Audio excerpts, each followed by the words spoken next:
Rain hammered against the tall glass windows as laughter echoed through the mansion. Crystal chandeliers glittered overhead. Expensive perfume and catered food filled the air. To everyone else, it was a celebration, a night of prestige, power, and polished smiles. To me, it was a performance. I stood near the edge of the grand foyer, invisible in a simple black dress, watching as my family played their roles flawlessly. My adoptive father, Darius, stood at the center of it all, charismatic, admired, untouchable. The head pastor of the largest megachurch in Atlanta. A man people called blessed, if only they knew. Jasmine, my name wasn't called with warmth. It never was. I stepped forward anyway, clutching the small velvet box in my trembling hands. This was it. A full year of sacrifice, extra appraisal jobs, skipped meals, sleepless nights, all condensed into one fragile moment. "Happy birthday, Father," I said softly, offering the gift. For a second, just one fleeting second, I thought I saw something shift in his eyes. Then, "Hold on there." Brandon's voice cut through the moment like a blade. He stepped forward confidently, Scarlett clinging to his arm, both of them glowing under the chandelier like they owned the room. He smirked as he glanced at my gift. "That's cute," he said, dragging out the word just enough to sting. "A vintage piece, right?" A few guests chuckled. My grip tightened. "But," he continued, reaching into his tailored jacket, "Scarlett and I figured the head pastor of Atlanta deserved something a little more powerful." He raised a set of keys. The Porsche emblem caught the light. A brand-new Porsche Panamera, sitting outside. The room exploded into applause. Scarlett squealed, throwing her arms around Darius. Cameras came out. Compliments flew. Admiration filled every corner of the room. And just like that, I disappeared. Darius slowly turned back to me. The warmth in his face was gone, replaced by something cold, something cruel. He opened my box, pulled out the watch, held it up for everyone to see. "Is this a joke?" The laughter died instantly. My chest tightened. "It's a collector's piece," I managed. "It's worth. I spent years feeding you," he cut in sharply. "Clothing you, giving you a name, and this." He looked at the watch like it disgusted him. "This is what you bring me?" My voice vanished. The room watched, judged, waited, and then, he snapped the box shut and hurled it at me. It struck my chest hard enough to knock the breath out of me. "What kind of worthless garbage do you call this?" Before I could recover. Smack! The back of his hand slammed across my face. The force sent me crashing onto the cold marble floor. Gasps rippled through the crowd, but no one moved. No one helped, not one person. My watch, the one I had nearly starved to afford, skidded across the floor, its glass face shattering on impact. "You dare disrespect me in my own house?" he spat, towering over me. Blood filled my mouth, metallic and warm, my vision blurred, and something inside me broke. I scrambled to my feet, ignoring the stares, the whispers, the humiliation burning through my skin. Then I ran, out the doors, into the storm. The rain was freezing, relentless, soaking through my clothes in seconds. I didn't stop. I couldn't. Not until the mansion was nothing but a distant glow behind me. I thought that was the end of my story. I was wrong. Because just a few blocks away, a black SUV was waiting. Its engine idled quietly, almost like it had been expecting me. The door opened. "Miss Jasmine?" I froze. Every instinct screamed at me to run again, but I was too exhausted, too broken to fight. I climbed inside. The interior was warm, silent, safe, or at least it felt that way. A man sat across from me in the back seat, calm and composed. He handed me a handkerchief. "Clean yourself up," he said gently. My hands trembled as I took it. "Who are you?" I whispered. He studied me for a long moment, not with pity, with certainty. Then he spoke. "Hello, Jasmine." A pause. "I am your real father." The world stopped. "And the people in that house," he continued, his voice turning cold, "are going to pay for every tear you just shed. But before we go to tearing my adoptive family, let us go back to that moment when Darius hit me on my cheek." The sound of the slap didn't just echo, it detonated. My head snapped to the side as the force ripped the breath from my lungs. The world tilted, then vanished beneath me as I crashed onto the cold stone floor. Pain exploded across my jaw. But it wasn't the worst part. The worst part was the silence. I looked up, waiting, begging without words for someone to step in. The church elders stood frozen, glasses in hand, eyes carefully avoiding mine. Men who preached about compassion suddenly found the floor fascinating. "Cowards," Evelyn stepped forward. Relief flickered in my chest, and died instantly. "Jasmine," she said sharply, her voice dripping with irritation, "look at what you've done." I blinked, disoriented. You're bleeding on my Persian rug. Not are you okay? Not help her, just that. Get up, she snapped. Go to the kitchen, you're ruining your father's night. My fingers trembled as I touched my lip. Blood, warm, sticky, real. I turned my head. Scarlett stood a few feet away, hiding a smile behind her champagne glass, but not well enough. Brandon didn't even try. He sighed loudly, stepping forward like he was doing everyone a favor. You have to forgive her, Darius, he announced, projecting his voice just enough for the room. Jasmine spends her days inspecting rundown warehouses and low-end properties. You can't expect someone in her tax bracket to understand luxury. A few quiet chuckles. My stomach twisted. She just lacks the class required for a family like this, he added, shrugging. I guess some things are genetic. The implication landed exactly where he wanted it to. Not just my job, not just my status, my blood, and the most disgusting part, no one corrected him, not even the people who raised me.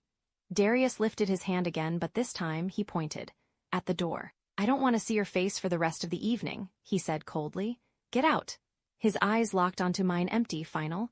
Find your way back to whatever cheap apartment you crawled out of, and don't come back until you learn some respect. Something inside me went still. Not broken, not shattered. Quiet, dangerously quiet. I pushed myself up slowly. Every eye in the room followed me, waiting for tears, for apologies, for weakness. They got none. I said nothing, did nothing. I just turned and walked away.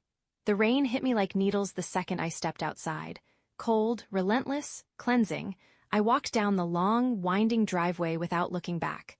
Not once. Each step felt heavier than the last, but I kept going past the gates, past the illusion, past the life I thought I was supposed to be grateful for. By the time I reached the road, I was soaked to the bone. Alone. Finally. The storm roared around me, thunder cracking through the sky as my jaw throbbed in time with my heartbeat. I didn't know where I was going. I just knew I wasn't going back. Then, headlights, blinding. A black SUV swerved in front of me, cutting off my path. My heart slammed against my ribs. Before I could react, the rear door opened and two large men in dark suits stepped out. Wait, they grabbed my arms. I struggled, panic surging through me, but I was exhausted, too weak to fight them off. My voice was swallowed by the storm as they pulled me into the vehicle. The door slammed shut. Locked. I pressed myself against the window, breathing hard, my mind spiraling. This is it. Brandon finally went too far. A soft light flicked on. I froze. An older man sat across from me, calm, composed, dressed in an immaculate charcoal suit that probably cost more than everything I owned combined. His eyes met mine, and something in my chest shifted, because they looked exactly like mine. He reached forward and handed me a silk handkerchief. Don't be afraid, Jasmine, he said quietly. His voice carried weight, authority, control. My name is Desmond Harrington. He paused, and I am your biological father. The words didn't register. Couldn't. We have a lot of time to make up for, he continued. And a great deal of damage to correct. The SUV hummed softly as it pulled back onto the road, the storm now reduced to a distant roar behind layers of reinforced glass. I stared at him, then laughed. A short, broken sound. Is this a joke? My voice shook despite my effort to steady it. Did Brandon hire you? Because this is exactly the kind of twisted stunt he would pull. Desmond didn't react, didn't smile. If anything, the temperature in the car seemed to drop. Brandon, he repeated like the name offended him. I have never met that man. He leaned forward slightly, his gaze sharpening. But I will say this clearly. His voice lowered. If anyone in that house ever lays a hand on you again, they won't get the chance to do it twice. Silence filled the car, heavy, unshakable. The man in the front seat passed back a thick towel. Desmond took it and offered it to me. I hesitated, then snatched it. Take it, he said gently. You're freezing. I wiped the blood from my lip, my mind racing, failing to make sense of everything. You're insane, I muttered. I don't know you. My father is Darius. He adopted me when I was a baby. I swallowed hard. I'm nobody. Desmond's expression hardened. You are not nobody. He leaned closer, his voice precise, deliberate. You are a Harrington. The name hit differently, heavy, powerful. For years, he continued, you've been trapped in a carefully constructed lie. You were never a charity case. You were never unwanted. He reached beside him and picked up a sleek black briefcase. Click, the sound echoed in the quiet cabin. He pulled out a thick envelope and handed it to me. Read. My hands trembled as I opened it. Documents. Official. Clinical. the logo of a high-security private lab stamped across the top. I scanned the report, instinctively, years of risk analysis kicking in, searching for inconsistencies. There were none. My eyes dropped to the conclusion. Probability of paternity, 99.9%. My breath caught. How? I whispered. 3 weeks ago, Desmond said calmly, you completed a biometric screening for your company's insurance policy. My head snapped up. The firm that acquired your company belongs to me. Everything went still. I've spent 30 years searching for you, he continued. Private investigators, forensic analysts, legal teams, every resource available to me. His gaze softened just slightly. When your data flagged in my system, I came to Atlanta myself. A pause. I've been watching you. My grip tightened around the papers. Every memory, every insult, every moment I questioned my worth, they twisted, shifted, revealed something darker underneath. You're Desmond Harrington, I said slowly. Harrington Global. Even saying it felt surreal, a legend in my field. The man who dismantled billion-dollar companies like they were nothing. He nodded once. Correct. A faint, cold smile touched his lips. And right now there is no organization more deserving of that treatment than your father's church. A chill ran down my spine. He didn't adopt you out of kindness, Desmond continued. Darius is not a savior. His voice dropped low, dangerous. He's a parasite. The word hung in the air. He built his empire on stolen money and stolen lives. My hands clenched. He hated you, Desmond added quietly, because every time he looked at you he saw me. The pieces slammed together, violently, but one question remained. I looked him straight in the eyes, no fear, just something sharp, defensive. If you're my father, I said, my voice steady now, where were you? The silence that followed was different. Heavier, more human. Why did you let that man raise me? I pressed. Why did I grow up believing I was nothing while you lived like this? My voice cracked, but I didn't stop. You had power, money, influence, so why did it take you 30 years to find me in the rain? Desmond closed his eyes, just for a second. When he opened them again, something had changed. The grief was still there, but it was buried beneath something far more dangerous. I never abandoned you, he said quietly. I was taken from you. The air shifted. Darius made sure of it. His jaw tightened. He framed me, destroyed my name, took my freedom, a beat, and stole my child. My heart pounded. And in doing that, he continued, his voice turning razor-sharp, he got his hands on something else. Pause, something heavy, something explosive, something worth $50 million. The SUV glided silently into an underground garage beneath the tallest tower in downtown Atlanta. Water hissed beneath the tires as we came to a stop. I barely noticed. My mind was still stuck on one number, 50 million.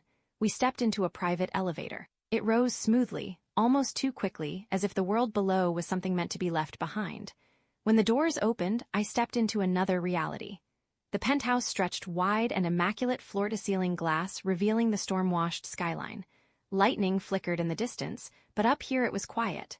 Still, untouchable. Desmond walked ahead without a word, leading me to a long mahogany table at the center of the room. He set the briefcase down and opened it fully.